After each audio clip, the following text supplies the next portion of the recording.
Hello बच्चों, पहले video में हम लोगों ने हार्डी वेनबर्ग के बारे में पढ़ा था, कैसे एलील फ्रीक्वेंसी निकालते हैं।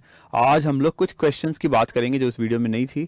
उम्मीद है आपकी होली अच्छी रही होगी, बिना राग और द्वेष के मनाई होगी आपने। तो हम लोग आज हार्डी वेनबर्ग से रिलेटेड कुछ कन्फ्यूजन्स, कुछ ईजी क्वेश्चंस और कुछ एक्स्ट्रा स्पाइसी प्रॉब्लम्स की बात करेंगे। तो सबसे पहले हम बात करते हैं कि हार्डी वेनबर्ग कहाँ कन्फ्यूज कर सकती है आपको। बात बहुत सिंपल बट येट कन्फ्यूज करती है। जैसे मान लीजिए आपको ऐसा एक पॉपुलेशन दी हुई है, कैपिटल ए जीनोटाइप वाले 10 लोग हैं, कैपिटल ए स्मॉल ए वाले 20 लोग हैं और स्मॉल ए वाले 170 लोग हैं। ऐसे लोग हैं और एलील फ्रीक्वेंसी निकालना हम लोगों ने लास्ट टर्म पे देखा था कि जब कैपिटल ए जीनोटाइप हो तो इसमें से डबल कर दिया जाए, क्योंकि जब स्पर्म या एग बनेंगे तब ये दोनों ही एलील आ जाएंगे, तो यहां से 20 आ जाएंगे।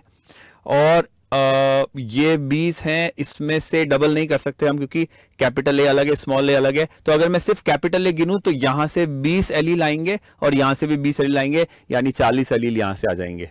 अगर मैं स्मॉल ए गिनता हूं तो यहां से 20 एलील आएंगे और ये क्योंकि होमोजाइगस है स्मॉल ए तो यहां से डबल करने पड़ेंगे, यानी 340 एलील आएंगे। तो 360 एलील ऐसे हो गए और 40 एलील ऐसे हो गए।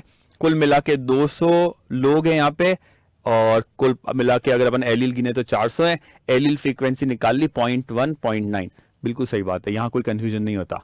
अब कंफ्यूजन क्या होता है, कुछ बच्चे ये गलती करते हैं कि वो सोचते हैं कि चलो एलील फ्रीक्वेंसी पता चल गई हमको, 2pq करके देखते हैं।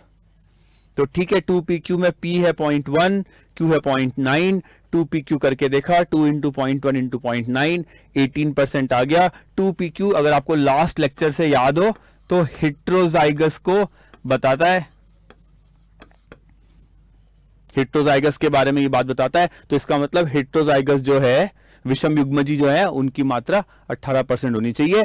पर अगर अपन देखें विषम युग्मजी कितने थे, 20, टोटल कितने लोग थे, 200, 200 में से 20 थे, यानी 10% थे। ये बात कॉन्ट्राडिक्ट कैसे कर रही है? जब हम पॉपुलेशन के फॉर्मूला निकाल के विषम युग्मजी हेट्रोजाइगस की संख्या निकालते हैं तो आती है 18%, और जब हमने आबादी, जिस आबादी से एलील फ्रीक्वेंसी निकाली थी उसमें आई थी 10%। ये प्रॉब्लम, ये डिफरेंस इसलिए आ रहा है क्योंकि ये initial population Hardy Weinberg follow करते हुए बनी है, ऐसा नहीं है। इसकी अगली आबादी में हार्डी वेनबर्ग लगाना है। अगली आबादी जो इससे बनेगी, यानी इससे जब गैमेट बनेंगे, इससे जब युग्मक बनेंगे, उसमें जब एलील जाएंगे और फिर वो जब फर्टिलाइज करेंगे तब ऐसा होगा। इस पर्टिकुलर लेक्चर को देखने से पहले आपको पहले वाला लेक्चर देखना है सब लोग को, क्योंकि उसी के बाद ये सारे सवाल समझ में आएंगे।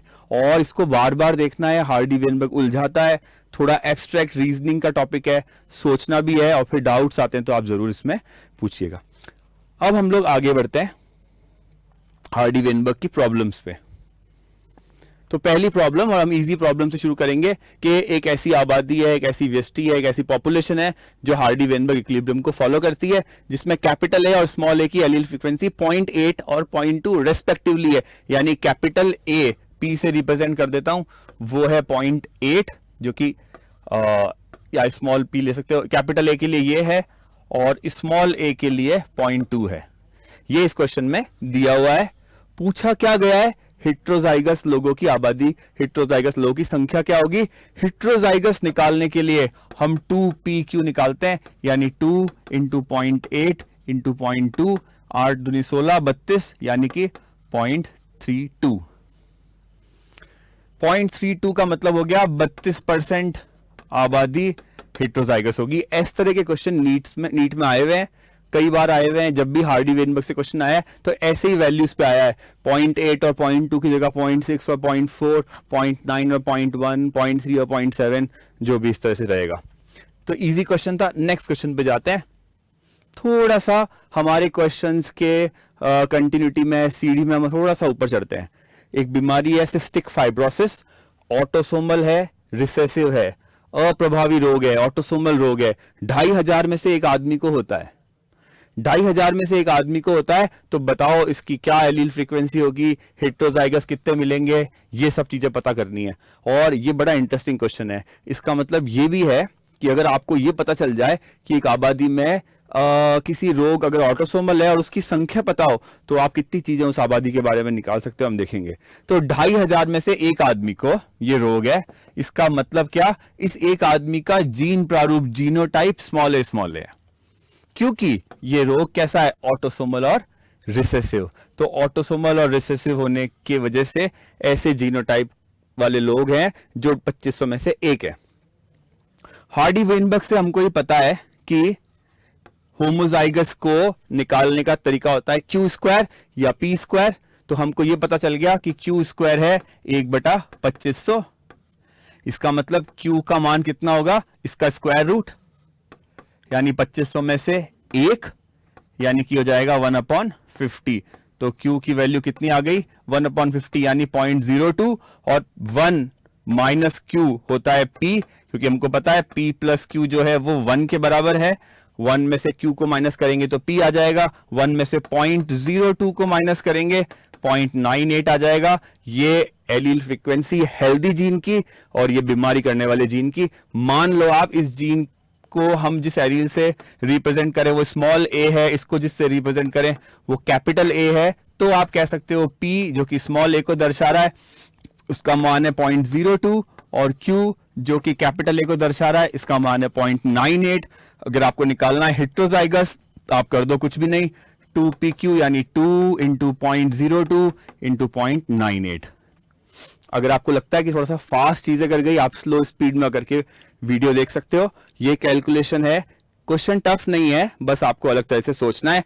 और आप ऐसे कई सारे ट्रेट अपनी आबादी में कर सकते हो। एक बार मैंने शहर में एक सर्वे कराया था, करीबन 10,000 लोगों का, विडोज पीक, हिचहाइकर्स थंब वगैरह ट्रेट पे, और जस्ट आपको पता चल जाए रिसेसिव लोग कितने हैं तो पूरी आबादी के लिए आप एलील फ्रीक्वेंसी निकाल सकते हो। तो एलील फ्रीक्वेंसी कैसे निकाली है, 2500 में से एक का जीनोटाइप ये है जिसकी संख्या हार्डी-वेनबर्ग के हिसाब से क्यू स्क्वायर होती है, क्योंकि आपको याद है इक्वेशन क्या थी, P square plus 2pq plus Q square. ये कैपिटल ए को दर्शाता है, कैपिटल ए स्मॉल ए को, और ये स्मॉल ए को। क्यू स्क्वायर अगर 1/2500 है तो क्यू का मान इसका स्क्वायर रूट होगा, वो 50 आएगा 1/0.2, और बाकी सोल्यूशन हमने देखा। तो उससे थोड़ा सा टफ क्वेश्चन था ये। थोड़ा सा और एक क्वेश्चन देखते हैं। अगर एक कैपिटल ए और स्मॉल ए एलील फ्रीक्वेंसी को पी और क्यू से रिप्रेजेंट किया है, यानी किसी आबादी में ए एलील फ्रीक्वेंसी को बताया है पी से, स्मॉल ए को बताया है क्यू से, तो ये कह रहा है बताओ कौन से संख्या के लिए सबसे ज्यादा हेट्रोजाइगस पैदा होंगे, सबसे ज्यादा हेट्रोजाइगस होंगे, इनके क्या अनुपात हो आपस में। एक तरीका तो ये है कि आप लिख के ही देख लो सीधा कि कैपिटल ए और स्मॉल ए ये 0.1 हो, यानी पी और क्यू अगर आप लिख के देख सकते हो, मान लो पी कैपिटल ए को दर्शाता है, क्यू स्मॉल ए को दर्शाता है, 0.1, 0.9, 0.2, 0.8, 0.3, 0.7, 0.4, 0.6, 0.5, 0.5, वापस गिनती उल्टी शुरू हो जाएगी और पूरा एंड तक लेके जा सकते हो।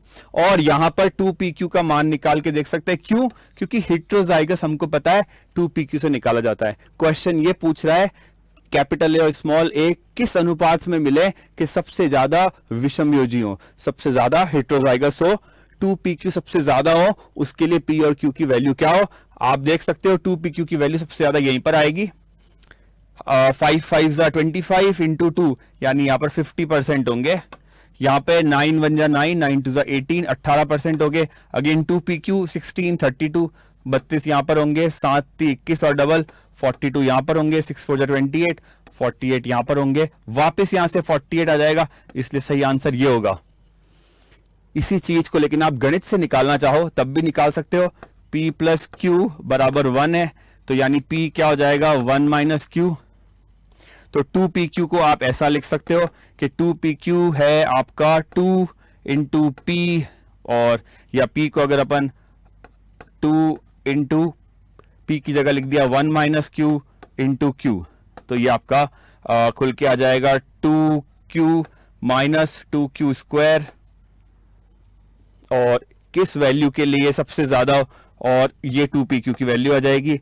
मैक्सिमा मिनिमा थ्योरम लगा के देख सकते हैं मैथ्स के अंदर कि किसके अंदर आपको कौन सी ऐसी वैल्यू है q पे जहां मैक्सिमा आता है, तो इसको आप q के रेस्पेक्ट में डिफरेंशिएट कर सकते हो। ये कांस्टेंट है, ये हट जाएगा, ये इधर आ जाएगा, और 4q, और इस पर ये मैक्सिमा आ जाएगा 2 पर, और जब आप q की वैल्यू यहां से निकालोगे 2/4 तो 0.1 0.5 क्या मतलब 0.5 के आसपास आ जाएगी, वही हाफ की वैल्यू आ जाएगी। तो मैक्सिमम मिनिमा थ्योरम से देखें चाहे डायरेक्ट तरीके से देखें, ग्राफ बना के देखें, इसका आंसर यही आएगा। देन अगर कैपिटल ए स्मॉल ए 7:1 के रेशियो में मिलते हैं, अगर 7:1 के रेशियो में कैपिटल ए और स्मॉल ए मिलते हैं तो होमोजाइगस की संख्या कितनी होगी? तो कहने का मतलब है अगर कैपिटल ए को मैं पी से रिप्रेजेंट करता हूं, और तो आप ये कह सकते हो कि पी जो है वो 7 ऑफ क्यू है। अगर P 7 ऑफ Q है और हमको पता है कि P प्लस क्यू बराबर 1 है, P Q से 7 गुना ज्यादा है, let us suppose P capital A को रिप्रेजेंट करता है और Q स्मॉल a को रिप्रेजेंट करता है, P प्लस क्यू 1 है। अब यहां पर P की जगह आप डाल सकते हो 7Q प्लस Q बराबर 1, यानी कि 8Q बराबर 1, यानी Q बराबर 1/8, यानी कि इसका आंसर आ जाएगा आपका 0.125 के आसपास कुछ, जो भी 1/8 की वैल्यू है। Q की वैल्यू ये आ गई तो P की वैल्यू अपन निकाल सकते हैं, 1 - 1/8 यानी कि 7/8, और इसकी जो भी वैल्यू आएगी। तो यहां पर पूछा क्या है, होमोजाइगस कितने होंगे? अब होमोजाइगस दो तरह से हो सकते हैं। यहां पर होमोजाइगस होंगे Q² जो कि A है, यानी कि 1/8/1/8 यानी 1/64, ये होमोजाइगस होंगे। और होमोजाइगस यहां से भी बन सकते हैं जो कि होंगे P² यानी कैपिटल ए, और इसकी वैल्यू आ जाएगी 49/64। ये भी होमोजाइगस है, ये भी होमोजाइगस है।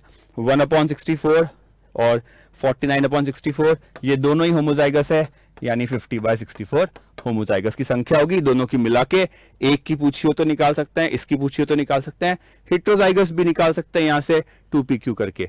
तो क्वेश्चन आसान है, बस थोड़ा सा इसको करने का तरीका आना चाहिए। अगर कैपिटल ए स्मॉल ए 7 बराबर 1 के अनुपात में मिलते हैं तो आप एक को P मान लो, एक को 7P मान लो, जोड़ोगे 1 आना चाहिए, 8P 1 होना चाहिए। एक की वैल्यू 1/8, दूसरे की 7/8, 1/8 और 7/8 को मल्टीप्लाई और वही Q² P² निकाल के आप निकाल सकते हो यहां पर सारे answer. Okay, next question. Okay, अब लास्ट के 3 क्वेश्चन आज मैं आपके लिए होमवर्क की तरह दे रहा हूं, और नेक्स्ट वीडियो में इसके मैं आंसर्स डालूंगा। आप समझ लीजिए ये चैलेंजिंग प्रॉब्लम्स है, और जो बच्चे कर देते हैं उनको मेरी तरफ से बहुत बहुत कांग्रेचुलेशंस होंगे। नहीं कर पाते हैं नेवर माइंड, ये नीट के लेवल की प्रॉब्लम्स नहीं है, अब ये थोड़े हायर लेवल की प्रॉब्लम्स है, NSEB या INBO या कुछ और अगर आप नहीं भी करते हैं इस प्रॉब्लम को तो आपके नीट के हिसाब से कोई ऐसी जरूरत नहीं है कि आप इसमें टाइम स्पेंड करो, जस्ट फॉर फन आप देख सकते हो। तो पहला क्वेश्चन तो ये है कि हार्डी-वेनबर्ग इक्विलिब्रियम में मान लीजिए A ब्लड ग्रुप वाले 15 हैं, होमोजाइगस हेट्रोजाइगस भी 15 हैं, B ब्लड ग्रुप वाले ये 15 लोग हैं, ये 15 लोग हैं। इसके लिए हार्डी-वेनबर्ग की सिर्फ इक्वेशन लिखें। मैंने बहुत टफ नहीं दिया इस क्वेश्चन को, इस क्वेश्चन के अंदर और चीजें निकाली जा सकती है, बट क्योंकि पहली बार मल्टीपल एलिलिज्म का क्वेश्चन आपके सामने आया है, उसके लिए हार्डी-वेनबर्ग की सिंपल इक्वेशन क्या होगी आप जरा सोचिएगा। देन दूसरा क्वेश्चन, ये ट्रिकी क्वेश्चन है, थोड़ा सा अच्छा क्वेश्चन है। मल्टीपल एलिलिज्म, मान लीजिए ब्लड ग्रुप में 3 एलील होते हैं। अब एक ऐसा केस है जिसमें बहुत सारे एलील्स हैं।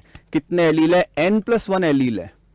किसी एक जगह पर N+1 एलील मिलते हैं, जैसे ब्लड ग्रुप में 3 मिलते हैं, ज्यादातर चीजों के लिए 2 मिलते हैं, या N+1 एलील है। पहले एलील के लिए एलील फ्रीक्वेंसी है 1/2 और बाकी सब के लिए एलील फ्रीक्वेंसी 1/2n। आपको निकालना है इस पॉपुलेशन में टोटल हेट्रोजाइगस कितने लोग हैं, यानी हेट्रोजाइगस कैसे हो सकता है। जस्ट मैं एक हिंट दे सकता हूं आप लोग को। आप सोचिए एलील A1 भी है, एलील A2 भी है, एलील A3 भी है और एलील AN+1 तक है। हेट्रोजाइगस A1 A2 होगा, हेट्रोजाइगस A1 A3 होगा, हेट्रोजाइगस A1 A4 होगा एंड सो ऑन। फिर हेट्रोजाइगस A2 A3 होगा, A2 A4 होगा एंड सो ऑन, और ये काम करते जाएंगे। ये सारे हेट्रोजाइगस होंगे, इनकी संख्या n के टर्म में निकालनी है आपको। लास्ट क्वेश्चन, एक आबादी में अगर 1% लड़के कलर ब्लाइंड है तो कितनी लड़कियां कलर ब्लाइंड होगी? कलर ब्लाइंड का मतलब रेड और ग्रीन में फर्क नहीं कर पाना। ऐसा कुछ सोर्सेस कहते हैं कि मार्क जकरबर्ग जिन्होंने फेसबुक बनाया उनमें शायद थोड़ी कलर ब्लाइंडनेस है, फेसबुक ब्लू है, हालांकि नोटिफिकेशन ग्रीन रेड में आते हैं। तो 1% अगर मेल है तो फीमेल की परसेंटेज कलर ब्लाइंड में क्या होगी? याद रहे colour blindness x link trait है। तो कलर ब्लाइंडनेस एक एक्सलिंग ट्रेट है। ये 3 क्वेश्चंस आपके लिए चैलेंजिंग प्रॉब्लम की तरह मैं छोड़ के जा रहा हूं, जो कि नेक्स्ट लेक्चर में फिर मैं इसके आंसर्स करूंगा 2-3 दिन बाद। और उसके पहले ये बाकी सारे क्वेश्चंस में कोई डाउट रहता है, क्योंकि बायोलॉजी वाले बच्चे मैथ्स छोड़ चुके हैं, ये टॉपिक नया रहता है, कई बार ऐसा लगता है कि हमको समझ नहीं आया। आप इसको बार बार देखो, ये मेरी रिक्वेस्ट है। पहले लेक्चर को, इस लेक्चर को, फिर भी डाउट आते हैं तो उसमें आप कोई संशय नहीं करो, आप फिर से बताओ, मैं इसको फिर से और ओपन अप करूंगा और कोशिश करूंगा जिस पॉइंट पे डाउट आया वो बताओ, तो प्रिसाइजली मैं उसको ओपन कर सकता हूं। प्रिसाइजली कोई बात समझ में नहीं आई वो बता सकते हैं, क्योंकि एक हेट्रोजेनस ऑडियंस के सामने मैं वैसे डिसाइड नहीं कर सकता कि इसको किस लेवल पर कितना ओपन किया जाए। कुछ के लिए ये क्वेश्चन बहुत ऑब्वियस होंगे, कुछ के लिए थोड़े टफ होंगे और कुछ के लिए ज्यादा टफ होंगे। तो जैसा आपको लगे उसके हिसाब से आप डाउट पूछ सकते हो। फिर से ये याद रहे, हार्डी वेनबर्ग नेक्स्ट पॉपुलेशन में लिया जाता है। कई बार इनिशियल पॉपुलेशन आप काउंट करो और हेट्रोजाइगस निकालो, मैच नहीं करेंगे। और फिर ये पॉपुलेशन सिंपल क्वेश्चंस जो नीट के प्रॉपर टाइप क्वेश्चंस हैं वो ये क्वेश्चंस हैं, एलील फ्रीक्वेंसी दी और आपसे पूछा। और फिर ऑटोजोमल का थोड़ा सा एक अलग अंदाज से देखा हुआ क्वेश्चन कि आपको एक एलील फ्रीक्वेंसी दी और पूछा और आप उसको स्क्वायर रूट निकाल सकते हो। कौन सी जगह के लिए हेट्रोजाइगस मैक्सिमम है आप ये देख सकते हो। मैक्सिमा मिनिमा थ्योरम चाहो तो आप छोड़ सकते हो, चाहो तो आप कर सकते हो, कोई मुश्किल नहीं है। एंड देन 7:1 का रेशियो हो तो P और को आप 7Q मान लो, 8Q1 है, Q1 है, P 7/8 है, 8 8 64, 7 7 49, दोनों के होमोजाइगस निकाल लो, हेट्रोजाइगस निकाल लो। और भी अलग अलग तरह से पूछा जा सकता है, 2:1 हो सकता है, 3:1, वैल्यू कुछ भी दे सकते हैं। देन थोड़े से स्पाइसी प्रॉब्लम्स जो आपके लिए होमवर्क है। 3 एलील है हमारे पास, IA, IB, स्मॉल I, और देन N+1 एलील, थोड़ा सा tricky question, and colour blindness के लिए। तो मैंने एक ग्रेडियंट पर कुछ क्वेश्चंस पर ले गया हूं, अगर आप इनके आंसर करते हो तो हम ग्रेडियंट को और ऊपर भी ले जा सकते हैं। तो आज के लिए इतना ही। आप लोग खूब ट्राई करना, खूब कोशिश करना, खूब मेहनत करना, और आप क्वेश्चंस करोगे आपको बहुत अच्छा फील होगा। ओके, थैंक यू बच्चों।